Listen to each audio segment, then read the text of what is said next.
بسم اللہ الرحمن الرحیم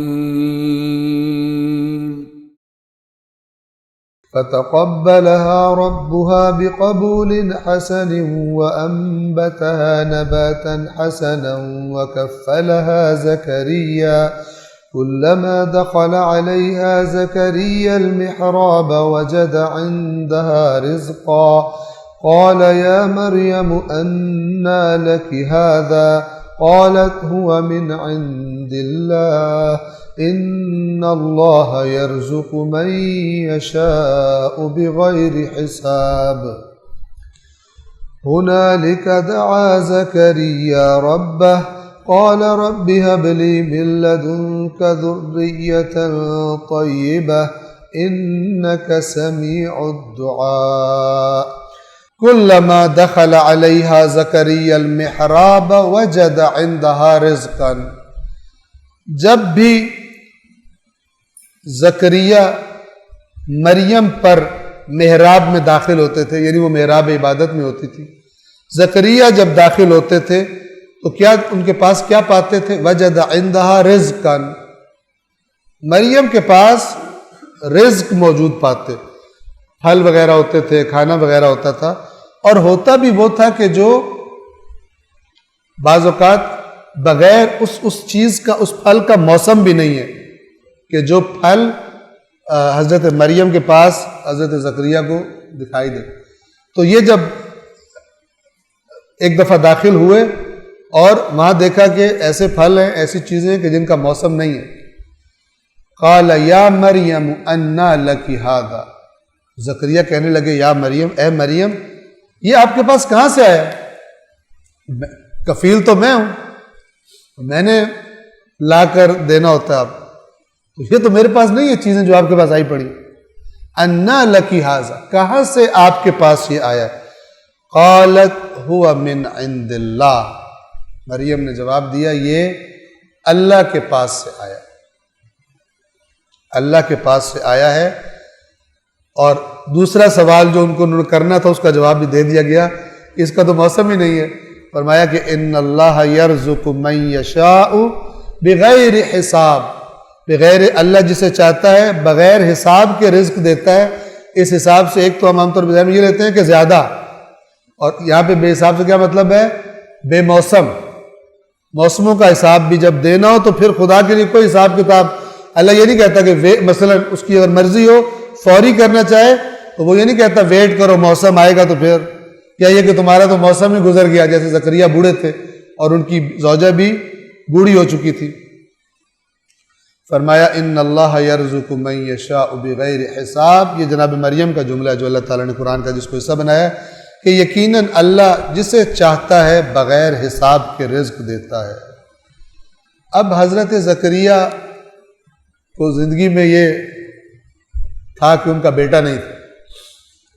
اور ایسا نہیں ہے کہ حضرت زکریا بس مایوس ہو گئے تھے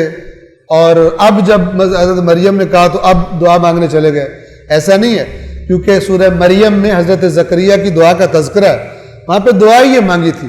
کہ اے اللہ اگرچہ میرے سر کے بال سفید ہو گئے ہیں لیکن اب بھی میں تیری دعا مانگنے سے میں مایوس نہیں ہوا کہ میں نے دعا چھوڑ دی ہو، اب تو میرا ٹائم ہی گزر گیا۔ دعائیں کرتے رہتے تھے، لیکن جب اپنی آنکھوں سے ایک چیز بندہ دیکھتا ہے تو ایک دفعہ پھر جذبہ بھڑک جاتا ہے۔ تو جب انہوں نے دیکھا کہ اور سنا بھی کہ مریم کہہ رہی ہے بغیر حساب کے دیتا ہے، تو اللہ فرماتا ہے کہ ہنالک دعا زکریا ربہ، تو وہیں پھر زکریا نے اپنے رب کو پکارا، قال رب ہب لی من لدنک ذریۃ طیبہ، کہا کہ اے میرے رب مجھے اپنی عنایت سے صالح اولاد عطا فرما۔ صالح، بعض لوگ صرف اولاد مانگتے ہیں، ٹھیک ہے نا، یا بعض اوقات ہو سکتا ہے کہہ بھی دیتے ہو صالح، لیکن صالح پہ نیت نہیں ہوتی، اولاد پہ نیت ہوتی ہے کہ مجھے اولاد چاہیے، چاہے کوئی فراڈ ہی کیوں نہ ہو، ٹھیک ہے نا، کوئی فراڈیا ہی پیدا ہو جائے، اولاد۔ لیکن قرآن کیا دعا کا طریقہ سکھاتا ہے؟ اولاد مانگو کون سی؟ اولاد صالح، ورنہ عذاب ہے وہ، ورنہ وہ عذاب ہے، دنیا و آخرت کا عذاب ہے۔ قال رب هب لي من لدنك ذرية طیبہ، انہوں نے کہا کہ پروردگار مجھے اپنی پاس سے یعنی اپنی عنایت سے ذریۃً طیبۃً پاکیزہ یعنی صالح اولاد عطا فرما، انک سمیع الدعاء، تو دعا کا بہت سننے والا ہے۔ اب چونکہ ان کی کیفیت بھی ذرا اور مچلی ہوئی تھی اس کو دیکھ کر، تو انسان کی جو کیفیت ہے وہ قبولیت دعا میں اثر رکھتی ہے۔ آپ دعا مانگ رہے ہیں، اگر تڑپ کے دعا مانگ رہے ہیں اس دعا کی پرواز بہت زیادہ ہے، اور اگر دعا مانگ رہے ہیں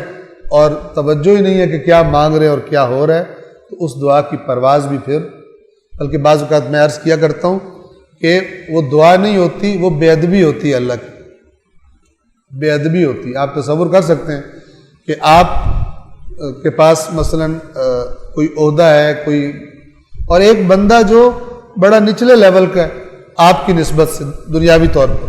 وہ آپ کے پاس آئے درخواست لے کر اور کسی کام میں پھنسا ہوا ہو، اور پھر وہ آپ سے جب بات کر رہا ہے، کبھی ادھر دیکھ رہا ہو کبھی ادھر دیکھ رہا ہو، کبھی ایک ٹانگ پہ کھڑا ہو کبھی دوسری ٹانگ پہ کھڑا ہو، ٹھیک ہے، اور توجہ آپ کا کمرہ چیک کر رہا ہے، کرسی کیسی ہے، بلب کیسے لگے ہوئے ہیں، آپ کے شوز چیک کر رہے ہیں اور آپ سے درخواست بھی کر رہے ہیں، آپ کیا کہیں گے؟ یہاں سے نکلو، پہلے بات کرنے کا ادب سیکھو کہ جب کسی بڑے سے بات کی جاتی ہے تو بات کس طرح کی جاتی ہے، پہلے جاؤ ادب سیکھ کے اور بعد میں بات کرنا۔ تو بعض اوقات ہم جب دعا اللہ سے کر رہے ہوتے ہیں تو وہ بے ادبی کر رہے ہوتے ہیں، خدا بن جائے، نہ کریں، نہ کریں، کرنی ہے تو صحیح طرح کریں۔ بے ادبی کرنے سے بہتر ہے کہ دعا کو انسان توجہ کے ساتھ مانگے۔ یہ خاص طور پہ مسئلہ وہاں خراب ہوتا ہے جہاں روٹین کی دعائیں مانگی جاتی ہیں۔ مولانا صاحب دعا کریں گے اللہ آمین اللہ آمین، آپس میں ہنس رہے بھی ہوتے بعض کا اللہ آمین، ٹھیک ہے، کبھی دماغ نیاز کی طرف ہوتا ہے جو اس کی طرف بعد میں ملنی ہے، دعا ختم ہوتی ہے، فلان ہوتا ہے، یہ نہیں ہے، روح دعا نہیں ہے۔ روایات اہل بیت میں اگر میں اشتباہ نہ کروں تو مولا کا فرمان ہے کہ میں تمہارے لیے اس بات کو پسند نہیں کرتا کہ تم تلاوت کر رہے ہو اور تمہاری ساری سوچ اینڈ کی طرف ہو کہ کب ختم ہوگی، کیا لوگے اس تلاوت سے؟ اس میں کون تدبر تو وہ کرے گا جو جہاں پر ہے وہاں غور کر رہے۔ جس نے کہا کہ میں نے سورہ یاسین 100 دفعہ پڑھنی ہے، اس کی تو اینڈ پہ نظر ہے اور بگا رہا ہے گاڑی تاکہ وہ 100 دفعہ ختم کرے، اس نے کیا لینا ہے قرآن سے؟ یہ بعض دفعہ یہ جو اعمال ہوتے ہیں نا، یہ اعمال کی جگہ بے ادبی بنے کھڑے ہوتے ہیں، اور یہ ہیں بھی مستحب، زیادہ سے زیادہ یہ مستحب ہوتے ہیں اعمال، اتنی دفعہ یہ پڑھو، اتنی ایک رکعت میں مثلا 100 دفعہ پڑھو۔ اب بندہ جو ہے وہ مثلا 10 دفعہ پڑھنے کے بعد اس کی بیٹری بیٹھ گئی ہے، اس کے بعد قل ہو اللہ تو چونکہ اس طرح یاد ہے کہ انسان اگلے سال کی پلاننگ بھی کر رہا ہو تو قل ہو اللہ بندہ پڑھ ہی لیتا ہے ساتھ۔ اب وہ تسبیح ہاتھ میں پکڑے کھڑا ہوا ہے کاؤنٹر اور لگا ہوا ہے قل ہو اللہ، دماغ کہیں کا کہیں پہنچا ہوا ہے، یہ وہ اعمال نہیں مانگے گا۔ یہ جو تکرار کا فلسفہ ہے نا، یہ کہ اچھی طرح ذہن میں بات بیٹھے، نہ کہ تکرار کر رہے ہو ذہن میں ہے ہی نہیں۔ بعض اوقات لوگ سوچتے سوچتے اس طرح ہو جاتے ہیں کہ ان کو پتہ بھی نہیں ہوتا ہم کہاں کھڑے ہوئے نماز میں، اس قدر اپنی اگلی پلاننگ میں نماز کی حالت سے پہنچ جاتے ہیں جمپ لگا کے۔ تو یاد رکھیے کہ جتنی آپ کی توجہ ہے نماز میں اتنا زیادہ فائدہ ہے۔ صدق اللہ العلی العظیم۔